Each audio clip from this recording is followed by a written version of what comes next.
Snap UK podcast, your one-stop shop for news, views and opinions on this side of the You've heard this before. If you haven't listened to part 1, go and listen to it for the AFC preview. This is part 2, the NFC, where Jim and John and myself will be looking at all of the divisions in the NFC. We're going to attempt to remain concise and make our opinions known. So, without further ado on this part, we should crack on. Gentlemen, we're starting with the NFC East. Or, unkindly, the NFC least. I know John is invested in this particular division because he's a Giants fan and he hasn't learnt. So, John, fire away. Where would you like to start? I'll start alphabetically with the Cowboys. This is going to be your way of saying the Cowboys are winning this division, right? I'm unsure on this division because basically I've looked at our predictions the last few years and each year we've gone quite big on the Cowboys. Yep. And each year we've been let down by the Cowboys. Yep. And last year, I said it in the AFC thing. Last year was an anomaly. An anomaly. But yeah, I still don't see enough from the Cowboys to make me think like 2 or 3 of the people in our predictions predicted them to win the Super Bowl last year. Yeah. And they finished with a losing record. Was it 5-11 or 6-10, 5-11? Yeah, I believe so. It was one of the two. Well, the football team won the division at 7-9. So I think 6-10. I think they were 6-10. So yeah, I know that Dak's back. He's signed, but there's still question marks about his fitness. The shoulder is not fully fit. They've had returns for injury for the O-line and defense. As basically last year, you could just throw over them, or through them, or you could run through them, or on the offensive line. I mean, it was just. I mean, you could sense from week 1, Dak was going to get injured because it was so easy to hit him. Yeah. For them, though, they still have possibly one of the best receiving lines in the league. Mari Cooper, CeeDee Lamb, Michael Gallup. I think those 3 superb players. I mean, they haven't really replaced 3 touchdowns in one game swing. Well, Blake Jarwin's back. He missed last year with an ACL tear. But actually, I think he might outperform 3 touchdowns in one game, Jeff Swain. Yeah. I like what the potential Blake Jarwin brings to the team. I think he may be a serious upgrade. Yep. I don't. No. Okay. What do you think? I don't think he's that good. I didn't say he's that good. I said he's better. It's either that or Jeremy Sprinkle. Dalton Schultz. Or Dalton Schultz. Well, colour me thrilled. My questions with the Cowboys. I know last year was last year, but has Mike McCarthy shown himself better than the guy he replaced? No. Mike McCarthy's last year of the Packers, I mean, it was pretty Mike awful. McCarthy isn't good. That's the thing that worries me. It doesn't worry me. It thrills me, quite frankly. And down boy. Zeke hasn't looked interested for 2 seasons now. Last year was particularly bad, but there were points the season before where he's got his money now, and since he's signed that contract, he has not looked bothered. Tony Pollard looks like a more sure bet every time they hand him the ball to get yards than Zeke. Now, Zeke might prove us all stupid and have a 1,000-yard season and catch 30 or 40 passes and 10 touchdowns or whatever. But I think they're edging towards Tony Pollard. I think he looks committed, and if someone actually legitimately came in and said, "We'll take Zeke off your hands," I think they'd trade him. I don't think he's worth the hassle. I don't think anyone would trade for Zeke right now. He's on such a huge contract, and he's had 2 years of middling. Do you not think that Zeke is effectively the Odell Beckham of running backs? Oh, that's a good shout. That might be a good shout, And would you want either of them on your team? Probably not at the moment, unless they take a massive pay cut. At least with Odell Beckham, like if you took over his contract now, he has taken all his money up front. Yeah. So you would technically, he is on nothing. He's on, it's all performance related now. So I would take the Odell Beckham. But the characters? Do you know what? I think I'd still take Odell Beckham. I think you might like he demands the ball. At the moment, I don't see Zeke demanding the ball. I see Zeke quite happily to see Tony Pollard ahead of him. Yeah. And like Tony Pollard is looking better than Zeke. He's still Tony Pollard. He is not. He's not the new Le'Veon Bell. He's not even a new Zeke. So the Cowboys not worry me, but I think there's, once again, it's a new season. I think there might be hype around the Cowboys. I don't see it. I don't think they've got a chance of winning this division, just so you know. I don't think because I think Mike McCarthy is a massive problem. I've got them in second because there's other teams in the division that are quite poor. Yeah, I agree. Maybe we're going to be closer in on this one than we thought. So I have football team leading this division. As do I. Fitz magic.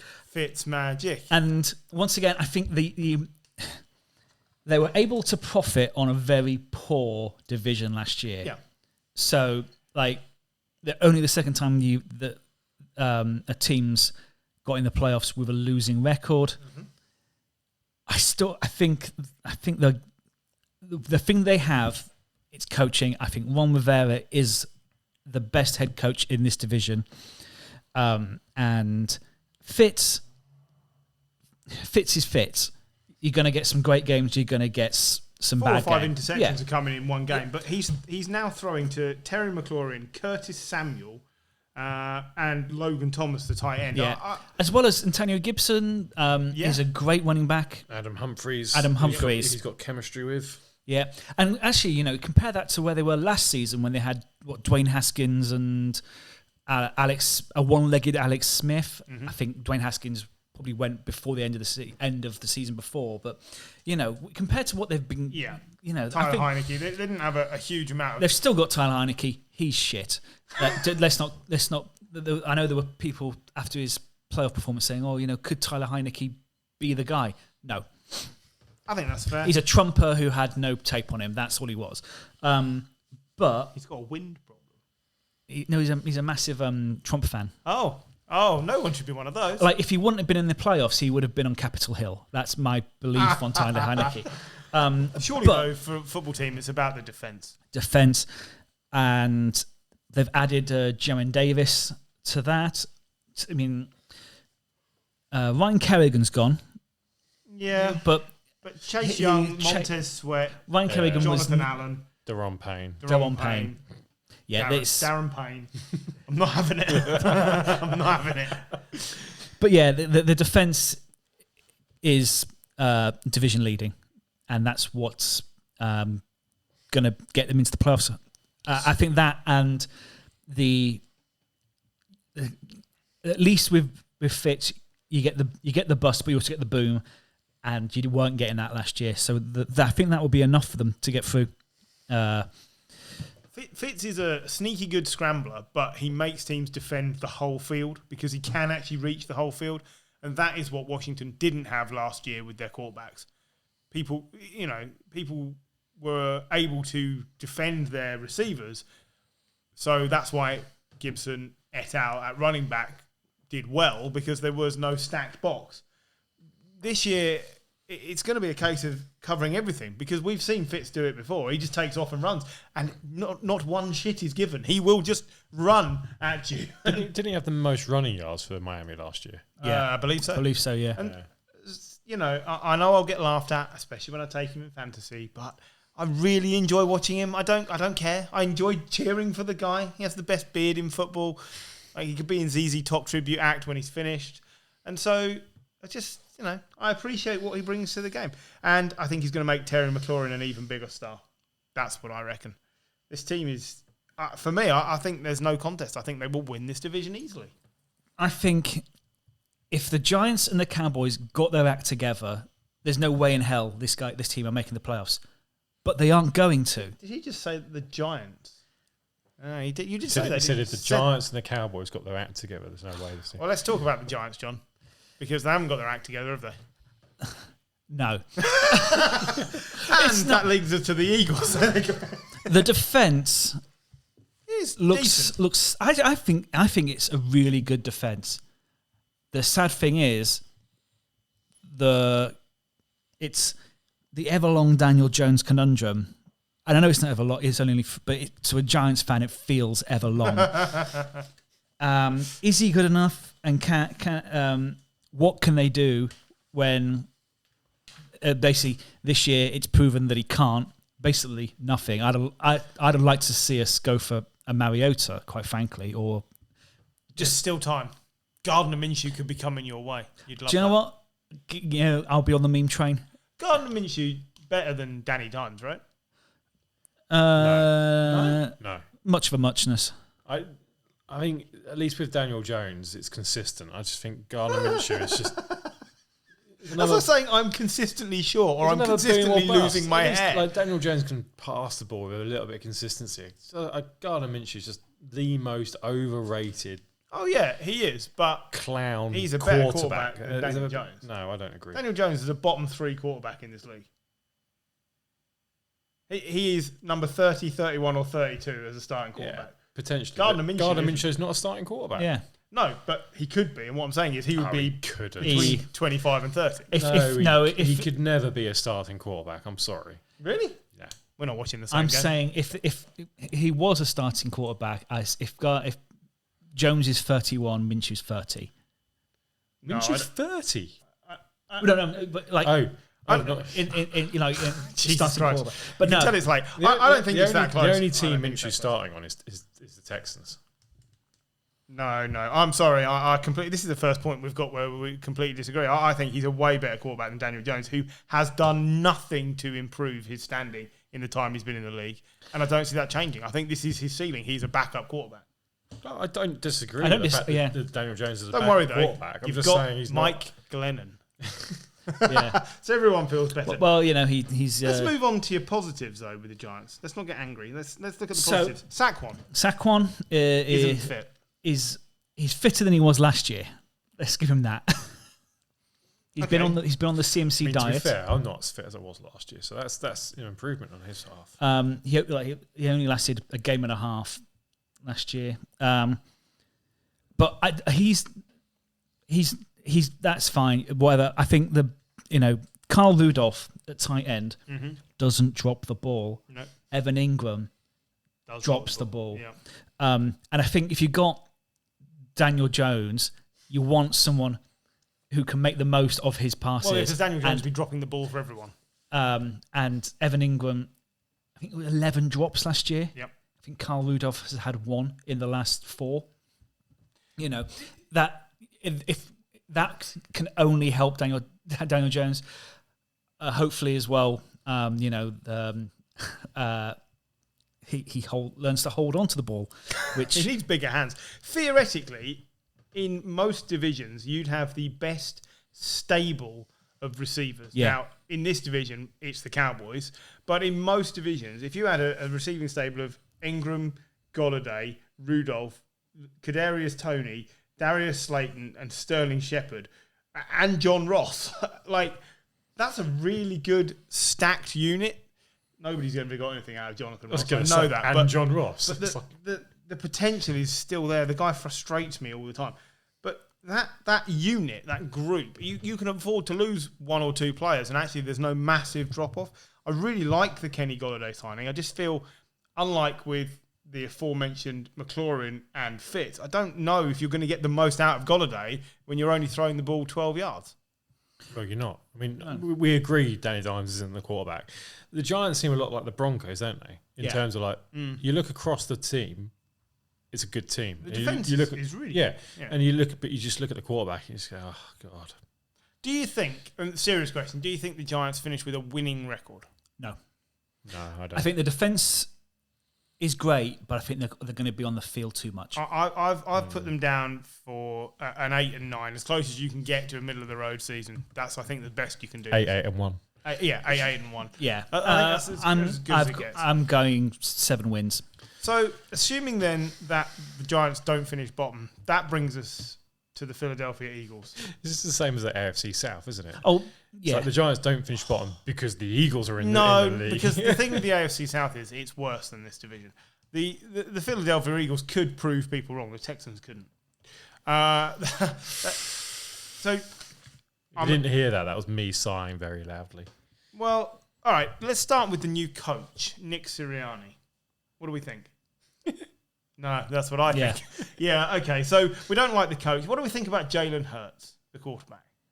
There's silence again. It's too early to Do you remember when he lost the job to Tua, didn't he? He did. And you ranked 2 in the last episode as a and Andy Dalton. Yeah. Yeah. Okay, so we don't like either of those two things. This is why I've got them finishing bottom of the division. I actually think Jalen Hurts, if they develop him properly, could be an okay starter. But my concern is they won't develop him properly. I don't know why they have to go down the Sirianni route. It's like we must find a young coordinator to become coach, and I don't get it. I think the Eagles, a copy me league. Effectively, since they won the Super Bowl, is this their third head coach since they won the Super Bowl? No, because Frank Reich. Pedersen. Pedersen. Oh, sorry, yes, Frank Reich wasn't head coach, was he? He just should have been. He was the offensive coordinator. He just should have been.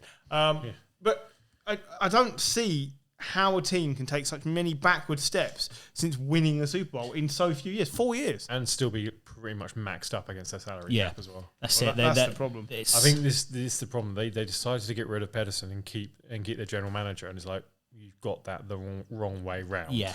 Like, this is a bad roster. Yeah. Top to bottom.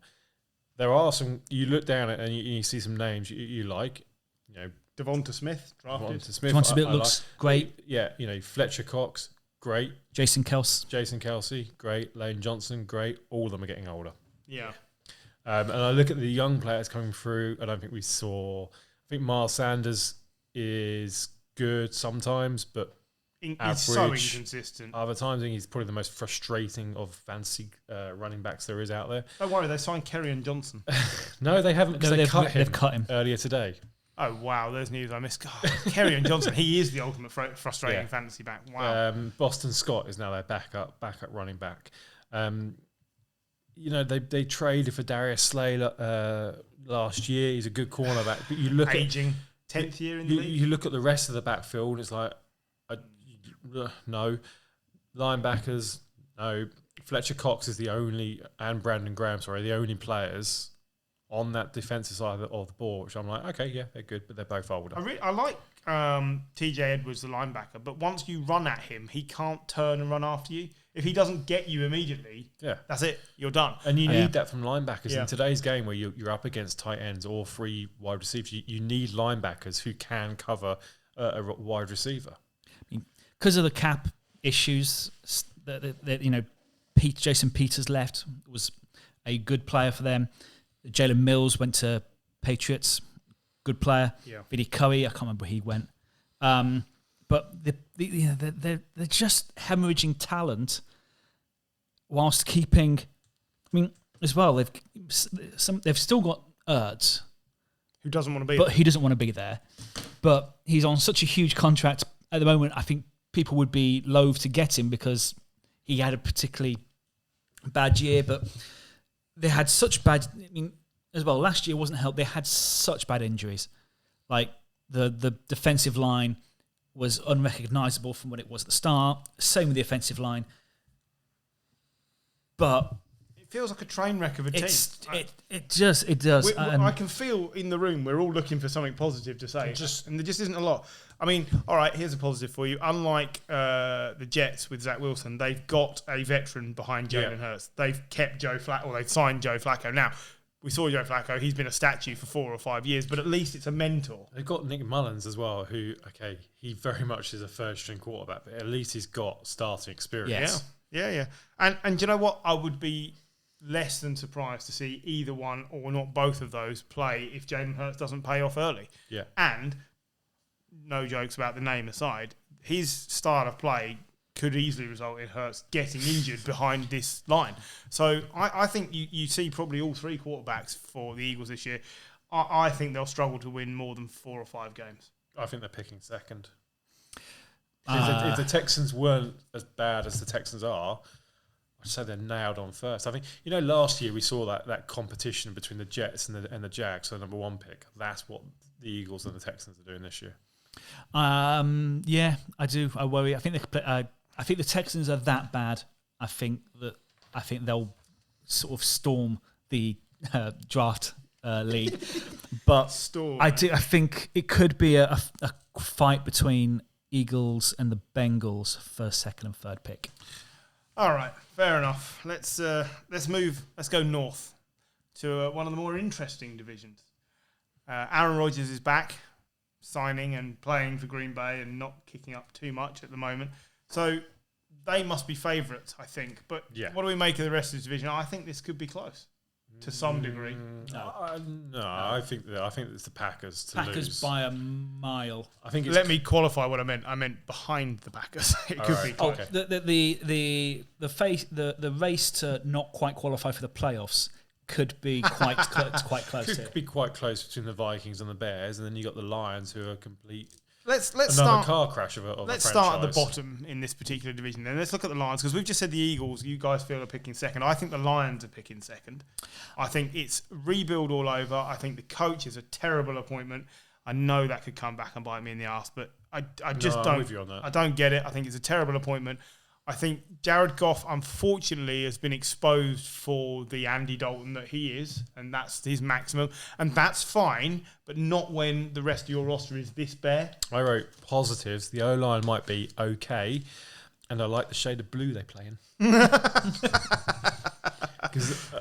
Again, looking down their roster, I do think the O-line looks all right. I think they've got some good players. Penei Sewell, who is a top pick, probably one of the best defensive tackles to come out of the college game. I like Frank Ragnow as centre, and I like Taylor Decker as left tackle. I think that could be okay, and I like TJ Hawkinson at tight end. DeAndre Swift? I really liked him. I thought he did some good stuff. It's just that the Lions have never got a good running back. No, agreed, but we shouldn't tar him with that particular. Do you remember he had that awful drop in the first game of last season, and then after that he actually played really well. So I think DeAndre Swift. I think he could be a good running back. Wide receiver, it's just it's a dearth of talent. Brashard Perriman, Tyrell Williams, Brashard Perriman, Amon Ra St. Brown. Don't worry, Darren Fells has still got a job. Quinton Cephas is still there. Geronimo Allison? Chad Hansen, who was at the Vikings last year. That's not a real person. I mean, for the running backs, I think the best signing they've made is Anthony Lynn. Yes. Yep. Yeah. Very good coach. I agree. And they've got Jamal Williams from the Packers, who's a decent second running back.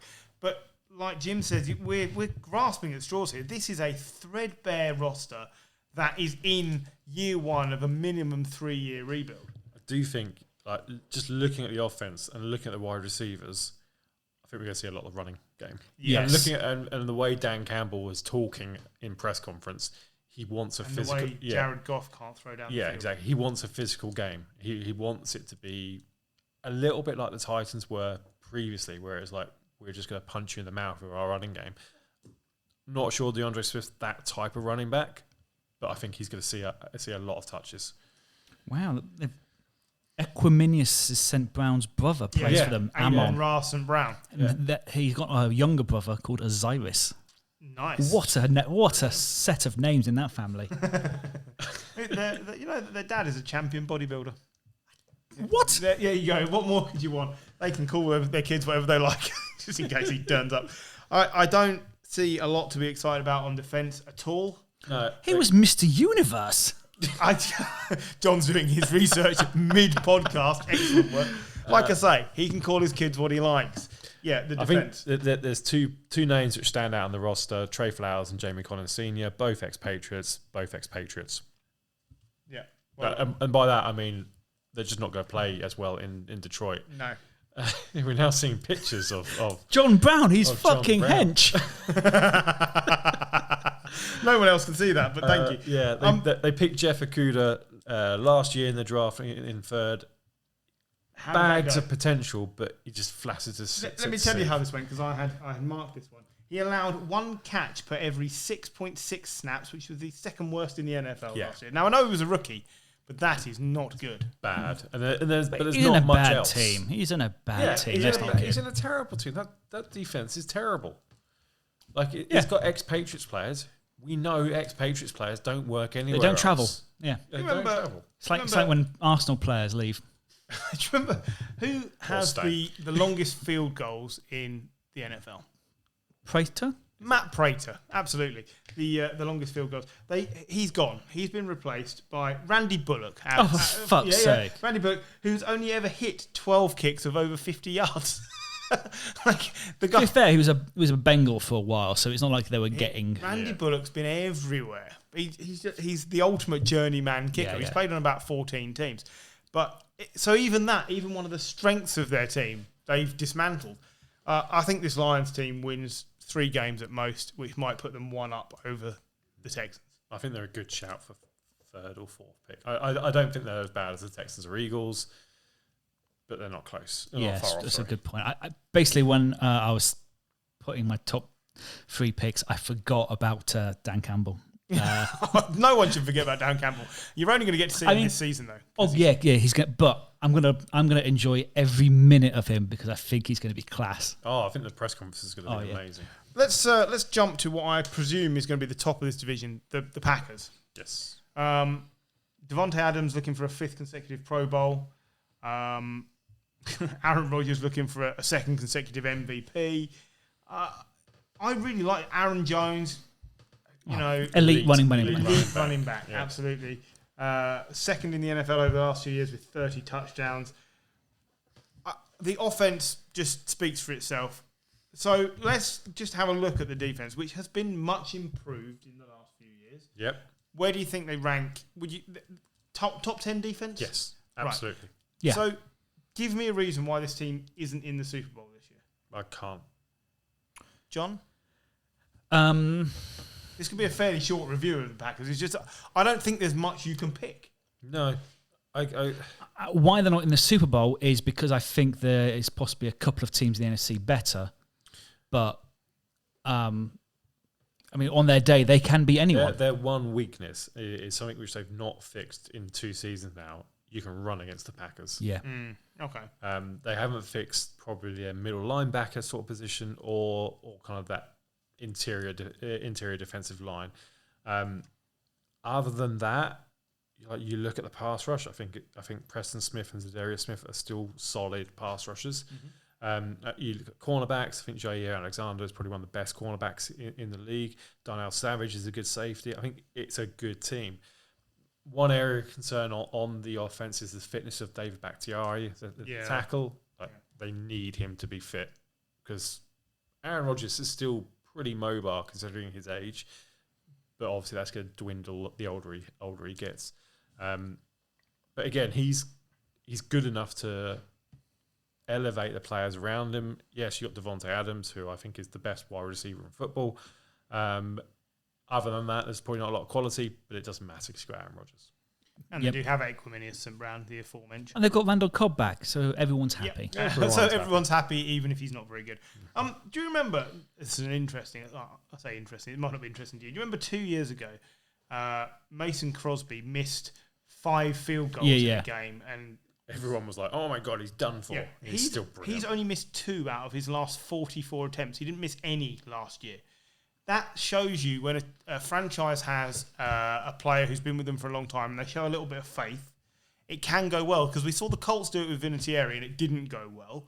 But this is the opposite, and I felt it just deserved a mention because he's been a consistently Vinatieri brilliant wasn't kicker. 50 though. So. Yeah. No. I understand it's different, but sometimes teams they're not quick enough to move on. Other times they make a good decision. The Packers up and down with their decision making, but this one, he's been so reliable for them that it's really helped to mask the odd deficiency with the wide receivers. Perhaps they don't march up the field as quickly because they don't have all the brilliant receivers, but they nail the field goals. Yeah, Which, I always like taking Mason Crosby in fantasy because he's always going to get a decent amount of points because the Packers will score points and he'll normally score his field goals as well. Yeah.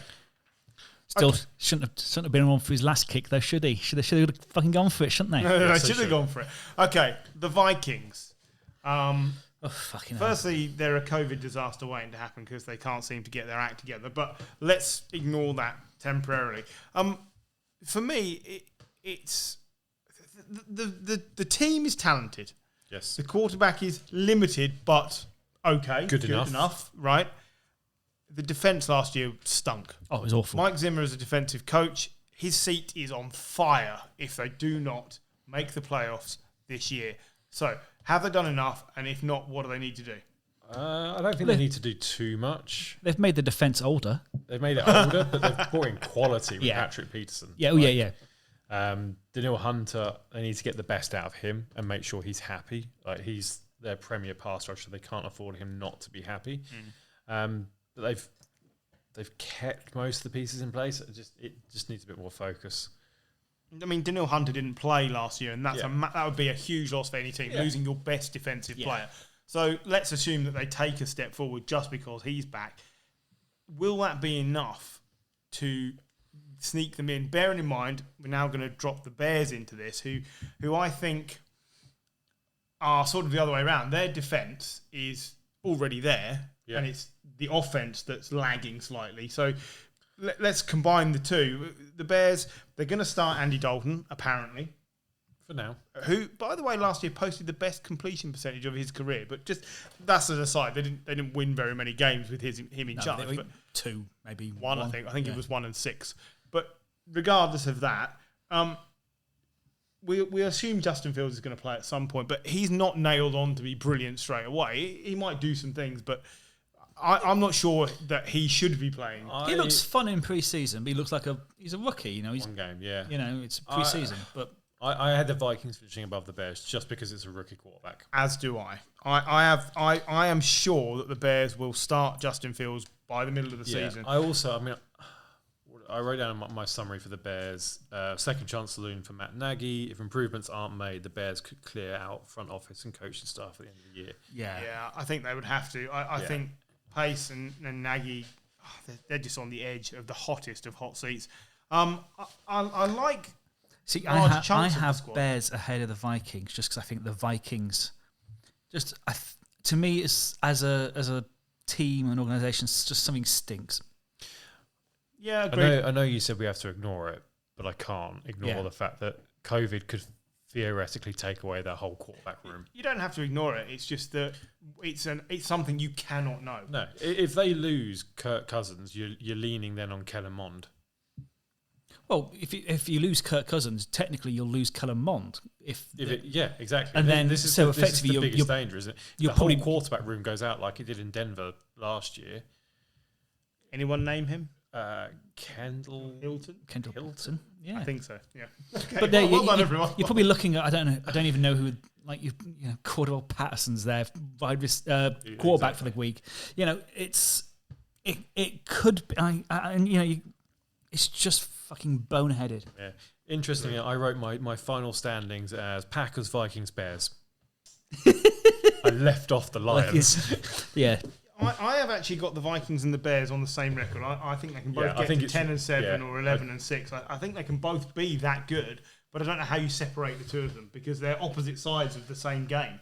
The coaching concerns me with the Bears. The team attitude concerns me with the Vikings.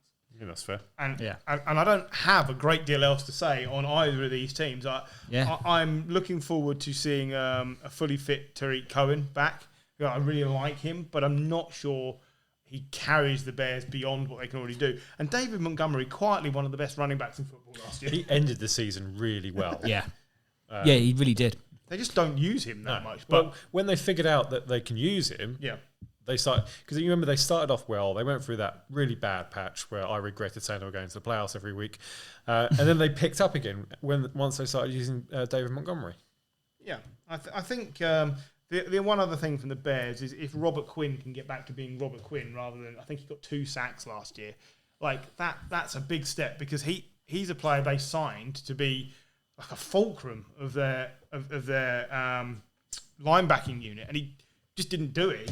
He was very middle of the road. It's not what you expected out of him. I don't think they need him to be brilliant, but they need him to be good enough to get the most out of Khalil Mack. Yeah. Yes. So I don't think we've seen much of Khalil Mack over the last year. He had a great years. debut year Yeah, for them, but but it's all a bit quiet. Yeah.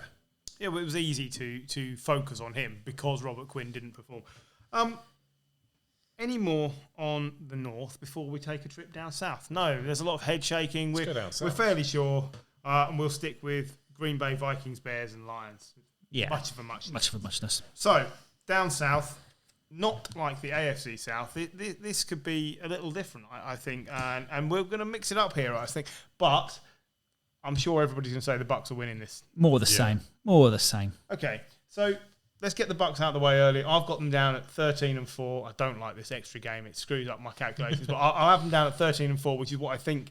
That's the most any team will win. I don't see anyone going 17-0. I would never predict it. Somebody might do it, but I don't think you can predict it. I really don't. But they're bringing back all 22 Super Bowl starters and some of the players that didn't start, such as Antonio Brown. The coaching staff is the same. Exactly the same. Tom Tom Brady's had a whole year of learning everything. Obviously, they've drafted some good players. I don't ever think a team should be predicted to repeat because it's so hard to do. But tell me a team that's more certain to have repeated in the last 20 years than this lot appear to be. I thought the Chiefs last year, but that was until their offensive line disintegrated, apparently. Yeah. But yeah, I mean, I can't disagree with you. I think. Yeah, no, they're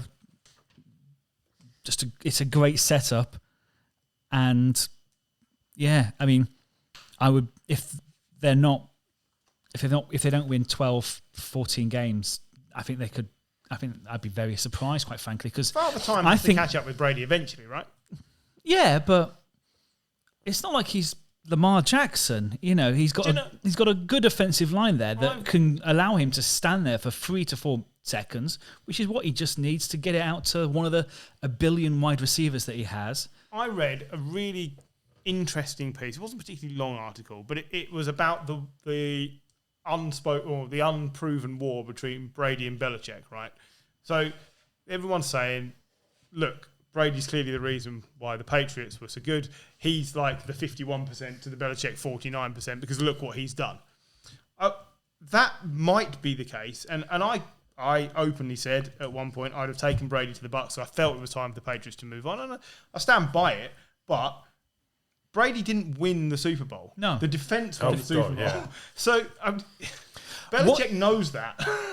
What you get from Tom Brady is a level of professionalism that the Bucks didn't have with Jameis Winston. No. And, I mean, their regular season record wasn't particularly great. I mean, they finished second, didn't they? Yeah. The thing that I think this year, the South has gotten weaker around them. Yeah, maybe. And they lost 2 games to the Saints last year. They ain't losing to the Saints this year. No, they shouldn't do.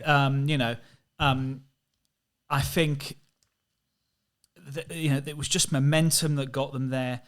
They had the professionalism in important positions, and they had a great defense. It was a perfect setup for a Super Bowl win.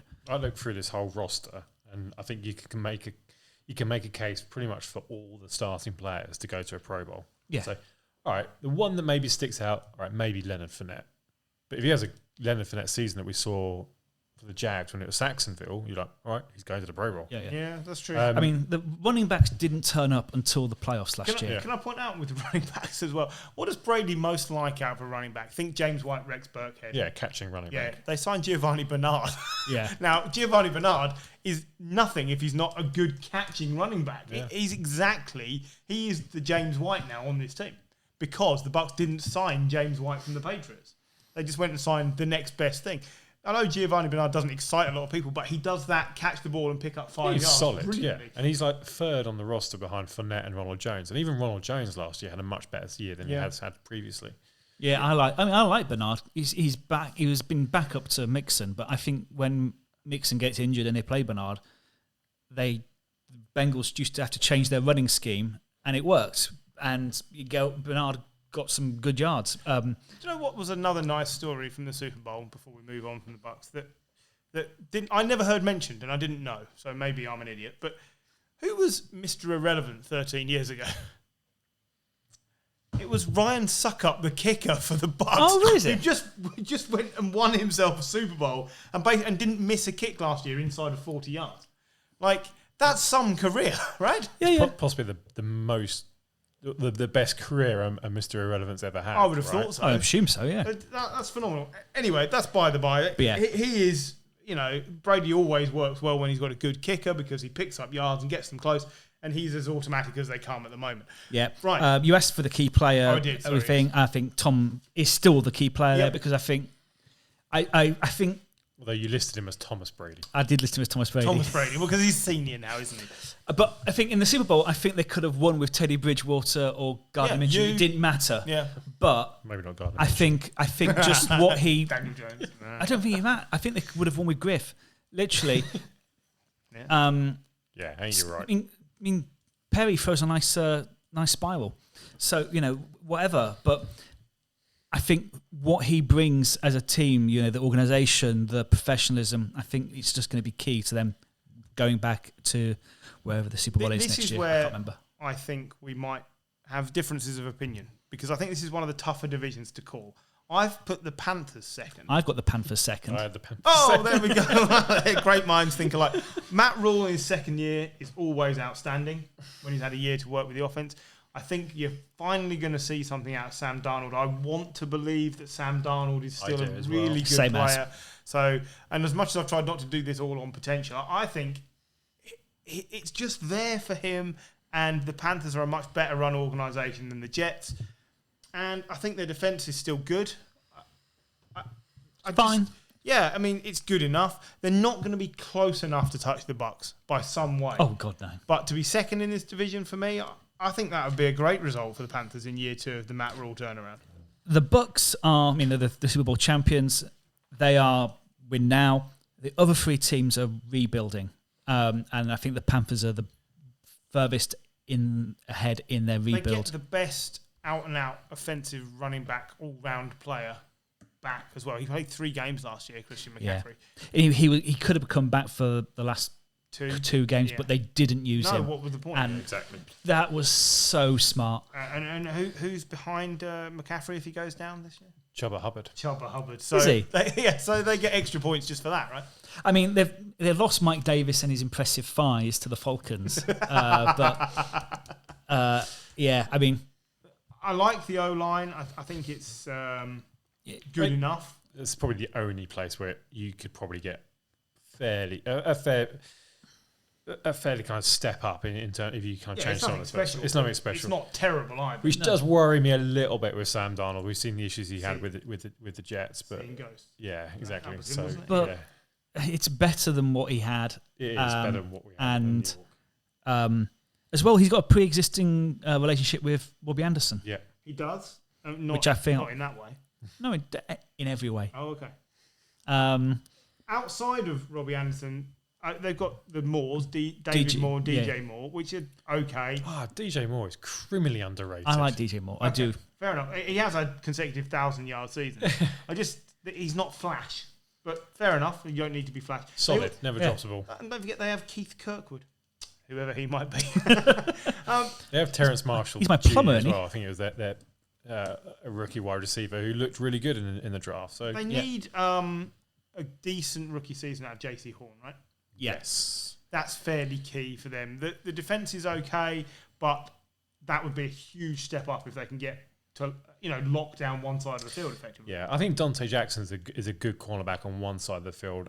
Jeremy Chin had a really good season as a rookie last year, so if he continues that, I think that's strong. But yeah, I think we want to see JC Horn really step up. I think he's got the potential to. He came into the draft with a lot of positive reviews around him. Yep. Okay. No, I like the Panthers. I like where they're going. Well, I like this. So then I'll assume we've got consensus in the third position with the Saints. I've got the Saints third, but I think third and fourth are the most interchangeable. I think the Falcons will be third. All right. Well, let's take the Falcons then. Why not? I've got them a couple of games back from the Panthers and the Saints, but That far. yeah, but they're all a long way back from the Bucks. I think the Falcons, I think they've done the right thing by sticking with Matt Ryan and rebuilding, and it's nice to see a veteran quarterback saying, no, this is where I play and I want to be here. Yeah. Because not that I disagree with Matt Stafford's approach, because he's been through rebuilds several times, but I think Matt Ryan feels he has unfinished business with the Falcons, and I like that. But I don't think anyone could begrudge Matt Stafford asking for a move. They are rebuilding. They have let the franchise best ever receiver leave, and I don't know. I'm not sold on anything the Falcons are selling at the moment. I think.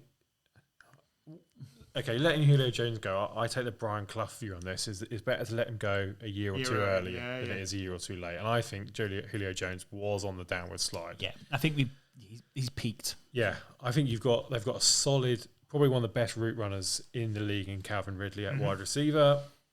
Behind him, I agree, it's not great. I think at tight end, they are stacked with Kyle Pitts and Hayden Hurst. Yeah. And I think Kyle Pitts takes the workload which Julio Jones has. Don't forget Olamide Zacchaeus. I'm glad you said that. So for that reason, and for the reason that they've got a good quarterback like this, like Matt Ryan is a much better than average quarterback. Oh God, yeah. My issue still with the Falcons is it's defense, and since the Super Bowl. I mean, I think they're still in the Super Bowl hangover, quite frankly. But they've never replaced Devontae Freeman, Tevin Coleman as a running back duo. They had Ito Smith for a bit.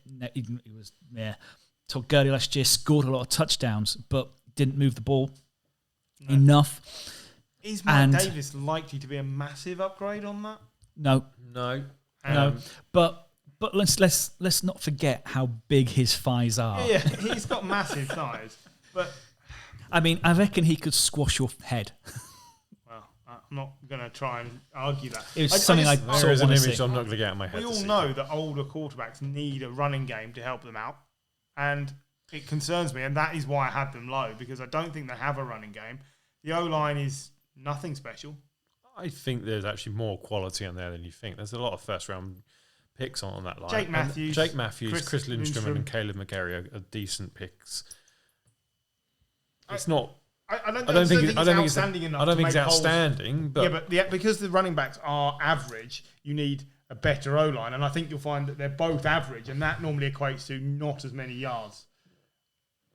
One or the other. You're also forgetting they have got two good tight ends who can add to that running game as well, in terms of blocking. Yeah. Like Kyle Pitts is not just a pass catcher; he can block as well. No, he's the all-round absolute weapon. Monsters. Yeah, and as well they have. Bizarrely, one of the more accurate kickers in the league as well. Young Hae Koo. They do. Who the only man to have 3 onside kicks recovered last year. Yep.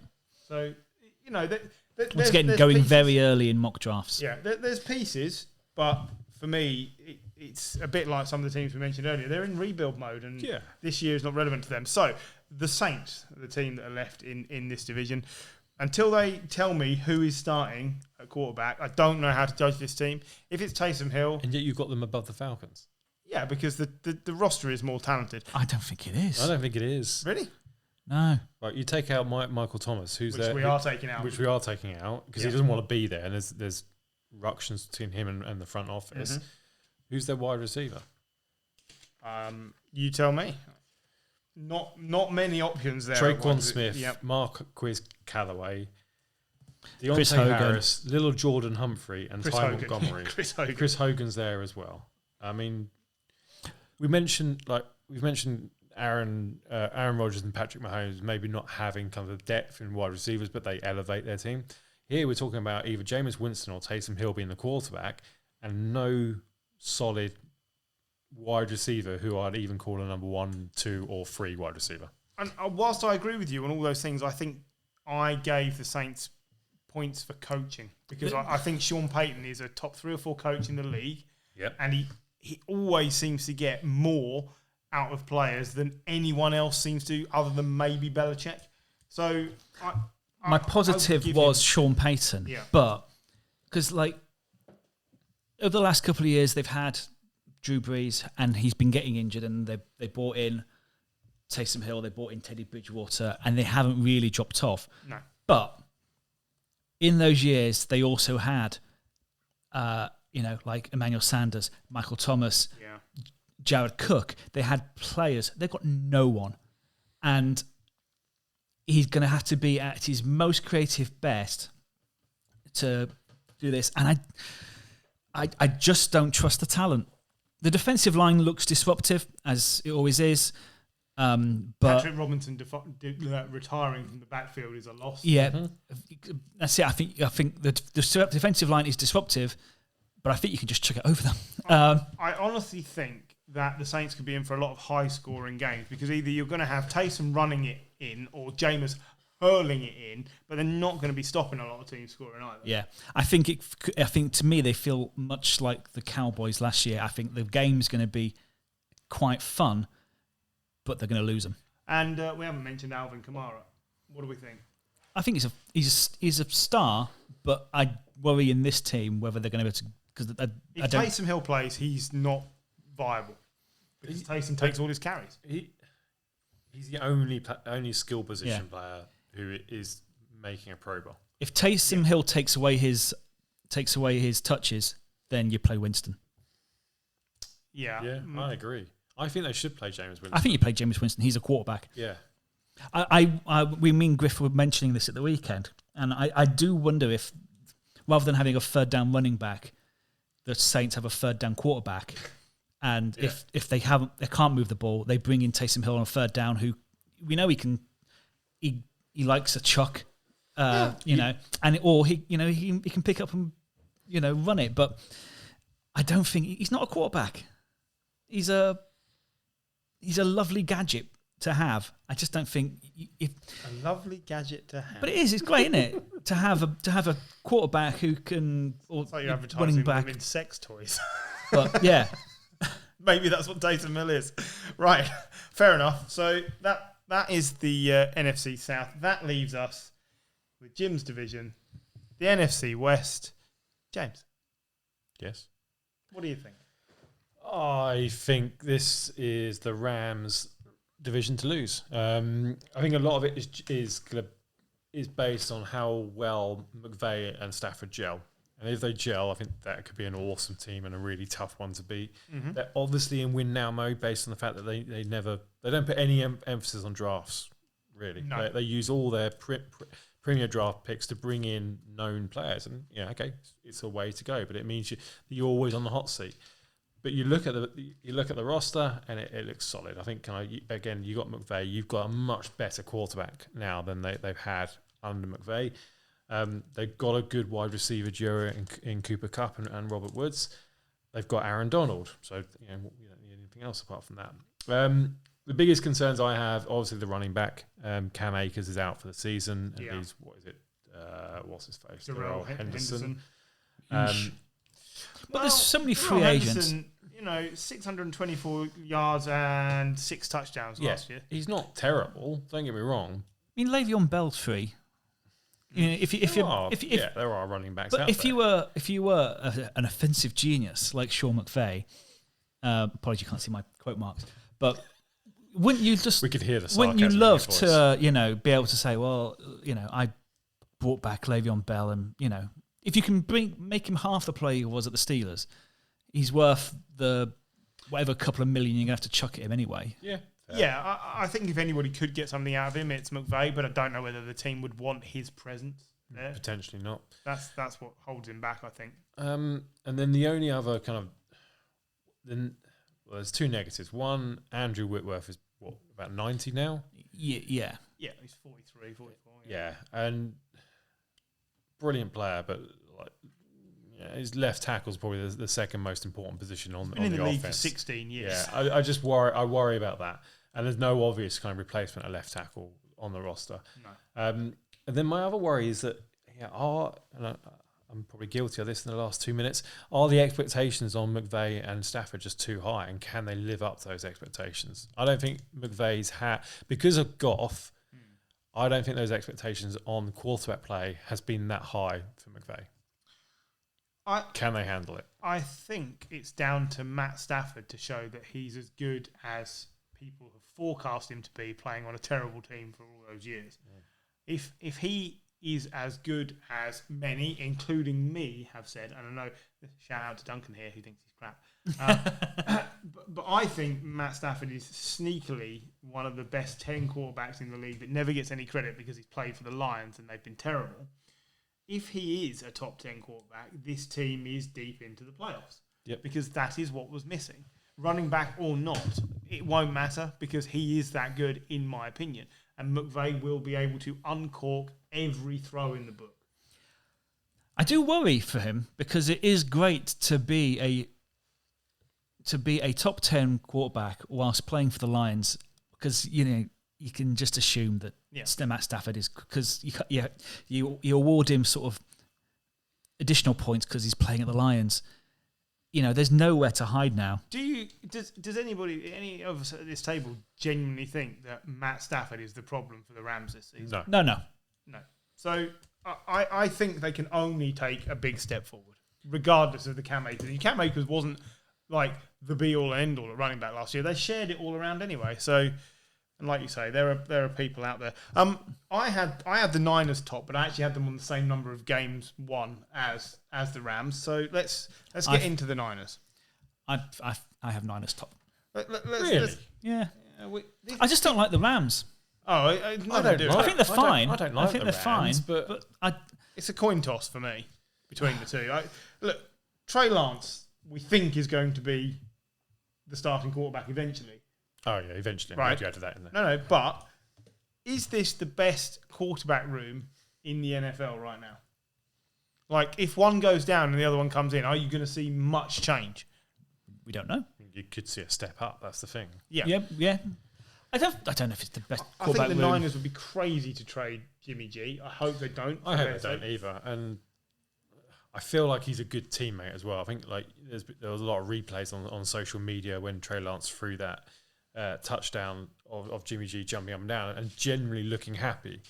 So I hope he stays. I hope he, at least this season, can see through this season as starter, with Trey Lance coming in every so often in certain packages. I think that's what Shanahan's hinted at. On the flip side, and it has been said, no one can trust what Shanahan says anymore after the draft. That's true. So I think that I wrote down as positives. I still think Shanahan is the best play caller in the league. I think with him, you don't necessarily need as much quality on the offense. Look at what he's got out of running backs. Whoever steps up as running back gets yards under Shanahan. I think the offensive line is as good as it can be. Alex Mack has been signed at centre. I think that's an upgrade. Trent Williams has been signed. Want to see more from Mike McGlinchey this year, but he is again a quality tackle. And as much as Gary might moan about it, I think there is real strength and depth in the receivers here for Shanahan's system. Yeah, Brandon Ayuk, Samuel Debo, and George Kittle, they get into most teams. Yeah. I thought Ayuk was amazing last year. I really liked Samuel Debo when he came back. Brilliant. And for me, Kittle's the best tight end. I know he doesn't always finish ahead of, say, Kelsey. I think he's the best all-round tight end. Yeah, he's the best all-round tight end for me. It's just a fitness thing. Yeah. They've got to stay fit. Behind them, don't worry, you've got Mohamed Sanu. So we still get him. I mean, there's a lot made of like Trent Sherfield in pre-season as well. He come out of nowhere. I think he played for the Cardinals before the 49ers. Every highlight reel I see on social media around the 49ers seems to have Trent Sherfield in it at wide receiver. I really want to see Jalen Hurd.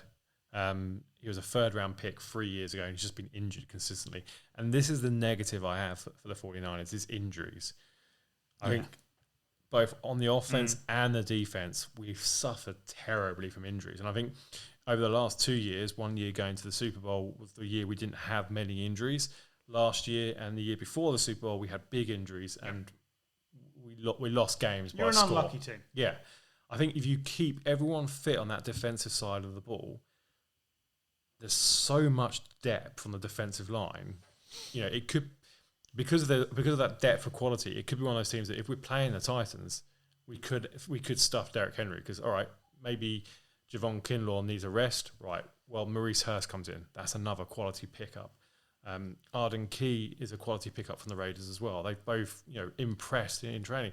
And then you get Nick Bosa back. That's huge. Huge. It's like a new player. It's like a brand new player. I mean, he only played one game last year. Yeah. I think when I was looking at how I would divide the 49ers from the Rams, I looked at two things. The first one was Nick Bosa, who I think has the potential to be better than Aaron Donald as a defensive player if he stays on the field. Wow. Yeah. Because Aaron Donald at some point must go down. Yeah. Whereas Nick Bosa still going up. That's what I mean. I'm not saying like overall his career will be better, but that they're at that crossroads. And the second thing is I rate Shanahan more highly than McVay. Yeah, I'd agree. But I think McVay's been overrated, or certainly has not lived up to the hype. And whereas I think Shanahan's just been unlucky with injuries, I really do. So, but yeah, we're much too much. By the way, Josh Rosen, has he been let go yet? He's just been released. Yeah. Excellent. That was always coming. So that's the end of that career then. Exactly. So you're not playing at MetLife Stadium this year, which helps. So we've got Jimmy Garoppolo, Trey Lance, and Nate Sudfeld. Not bad. Next up for me, I had the Seahawks. Yeah, I mean, I had them above the 49ers just because I'm just so used to them finishing in a playoff position whilst not having a roster that's very good. Yeah, I just think at some point you can't get away with that. And I think the Rams and the Niners are so stacked that this must be the year the Seahawks. They don't necessarily not make the playoffs. It could be another division where 3 teams come out. But I don't think they're all that this year. I really don't. Russell Wilson, is he that happy? I have the Seahawks just ahead of the Cardinals. I think the top two, I think, kind of run away with it. I think the Seahawks always go into the season to me looking crap and then pull it out. This is it. And once again, I think I always forget about the head coach, and he brings out the best in players. And as well, do you not think last year's Patriots proved you do have to have talent as well? Yeah, but they do. They've got Russell Wilson, a quarterback who, when they let Russ cook, I think was the phrase, he tore the league apart. It's just he can't do it. He can't do it every week because I wrote down like Russell Wilson is still probably the most underrated quarterback in the league because he's just 8-9 seasons he's been in the league now, and he's dragged that team for the last 5 years. His 10th year, into the. He's never had a losing season. He's just drags that team into the playoffs time and time. I got it. Annoys me and I hate it. DK Metcalf, Tyler Lockett. Yeah, Gerald Everett at tight end I think is underrated. The O-line is still crap. Yeah, and so that's he's going to be running for his life again. You've got Dwayne Brown. And that's nothing else. And that's the problem. They haven't moved forward, and you cannot keep getting away. I think Chris Carson is a quality running back, but again, fitness issues. He's never going to play. He's never played a 16. Rashad Penny enters his 4th year. Has done nothing as a first-round running back. Nope. I wrote down as a negative Will Adams contract distract. He's now been given a big contract. Can we talk about this? How is Jamal Adams worth $1 billion? Because they paid 2 first-round picks for him. Yeah, but they couldn't not give him a contract. All the power was in his. Yeah, but I totally agree with you. He had no interceptions, very few tackles, and he had 9.5 sacks. But I mean, that's great for a pass rusher. Yeah, it's a bloody safety. It's like buying a new car and spending $20,000 on a Suzuki when you could have had a Subaru or a Mercedes. It's a brand new car. Well done. It's brilliant. It's strange, like the safeties that because you look at them and you've got Adams who's a great pass rusher, not a safety, and then you've got the Steelers safety Fitzpatrick, who the one who they got from the Dolphins, who only gets interceptions. Everything else, he's useless. Yeah. I think like bottom of the PFF rankings for a lot of other stuff. Like near the bottom, he's not the worst. But there's these strange statistical anomalies, and I don't know how to judge safety anymore. It's becoming a hybrid position. That's why it depends on your scheme as to where that player is going to be situated. So, and a lot of it depends on how good the corners are, as to who they're covering, and then so you get moved around dependent. Jamal Adams is a good player. It's just, it's not a premium position. It's as well. Jamal Adams is a whatever. But they do have the best linebacker in the game. Yeah. You know, I know Fred Warner, maybe, you know, although, you know, these, you know, since Kuechly retired. Yeah, Bobby Wagner is. Bobby Wagner is. He is absolutely amazing. But, you know, again, there's no pass rush there. There's no pass. Yeah. The cornerbacks aren't as good as what they were last year. They're a long way from being the Legion of Boom. Oh, it's a huge difference. But sooner or later, they have to slip up and they have to miss a year. And this is the year for me where they don't make the playoffs. Thing is, I've been saying that for the last 3 years now, and it's just never come true. I think the Rams and the 49ers are so good this year. I just think this, and I think they can also, the Cardinals can take games off them. Well, let's talk about the Cardinals, because I still think they finished bottom. I think Cliff Clinkernuts is out on his arse at the end of the season. It hasn't really worked. Kyler Murray is good. He's good, but he's good. I wrote, Kyler Murray is fun to watch, both from the fact that he looks tiny, but also his playmaking ability. Yep. If they'd have had some of these players 5 years ago, i.e. JJ Watt and AJ Green, this would be a brilliant team. But I don't know why. I mean, AJ Green's worth a flyer, but he's been cemented as their second receiver, and you just think, okay, why? What makes you think he can do that? Outside of that, yes, you've got DeAndre Hopkins, who behind Devontae Adams is the second best receiver in football for me. But Christian Kirk, he blows hot and cold, and then nothing. Andy Isabella's done nothing. It's just not. It's not like they're massively dynamic, is what I'm getting at there. And then the running game, Chase Edmonds, okay. James Conner, okay. Excite me. Well, it feels like they're piling more and more and more on Kyler Murray, and I'm not sure that he is that player. I'm not sure he is Russell Wilson. No, who is? Russell but Wilson. you know, but that's what they're looking for. They need him to be that. Well, and I don't think he is. It's what we're all looking for. But it's you know, he's not Daniel Jones. He's no, he's not. I think Kyler is Kyler. Like, you know, he is more mobile than especially Wilson now. But I mean, I feel like the Cardinals look across the rest of the division and try and match it. All right, so we've got Sean McVay and Kyle Shannon. Right, we'll go out and get Cliff Kingsbury. That sort of thing. Right, Russell Wilson. Right, we'll go out and get Kyler Murray. That's that sort of player. Aaron Donald. We've got Aaron Donald and Nick Bosa. Okay, we'll get JJ Watt. JJ Watt, yeah. Yeah, I think that's a fair comparison. Outside of DeAndre Hopkins, give me something to be excited about on this team. Because I'm not excited about Kyler Murray. I feel like I've seen it in the first 2 years. Give me something to be excited about. Rondale Moore. Yes.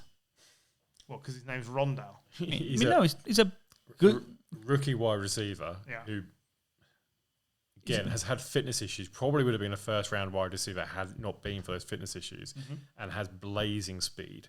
I feel that coupled with DeAndre Hopkins and AJ Green could be an interesting combination. Also, I think I picked him in our mock draft, and Gary told me that I was an idiot, which generally means that he might be all right. Aaron Jones, not elite. I thought you were going to say Buda Baker, because I thought you were going to try and sneak another safety in there for me. I really like Buda Baker. I like Buda Baker as well, but yeah, he's a safety. Again, not exciting. I don't know. They've signed Matt Prater. That's where he's gone. I don't know. I cannot. I think Andy Lee is a solid punter. He is the longest tenured, 17 years in the league. Yeah, this is what I mean. The Cardinals, there's nothing to be excited about. I think it's overblown. I think Cliff Kingsbury is done, and this is why they'll finish bottom. Who was the other team where we said it's just like a mishmash of players? Because that's what their defence feels like. It's just thrown together. There seems to be a lot of good individual players there who could be good. I think JJ Watt, I think the biggest issue there is fitness. He's not JJ Watt of 5 years ago. It feels like a kid playing Madden. Yes. Yeah, a little bit. Or us playing Madden, maybe. I like some of the names on defense. I think Isaiah Simmons could be quality going to his second season. I like the pickup of Zaven Collins. Chandler Jones, I worry about his attitude now that JJ Watt's got there. It seems like he wants out and he wants to be top dog. Yep. I don't rate the cornerbacks. Malcolm Butler is a one-play wonder. He led the NFL in cornerback tackles last year. Really? Yeah, 90. Just so you know. There we Just go. saying he's not necessarily a one-hit wonder. He's just never lived up to the hype. Yeah, and But then he's not Patrick Peterson either. exactly, and they've got Byron Murphy. They picked up as their first round pick, and again, that could be solid. But again, he's a rookie. It's not exciting. Does the team? I agree with you. This is make or break for Zach Taylor. No, Cliff Kinkernuts. Yes, Zach Taylor is over for. Cliff Kinkernuts is over for. It's a make or break for Zach Taylor. It's also quite late. It is extremely late. That rounds out all of the divisions from the AFC and the NFC, and we're all still just about awake and alive. Yay! Woo!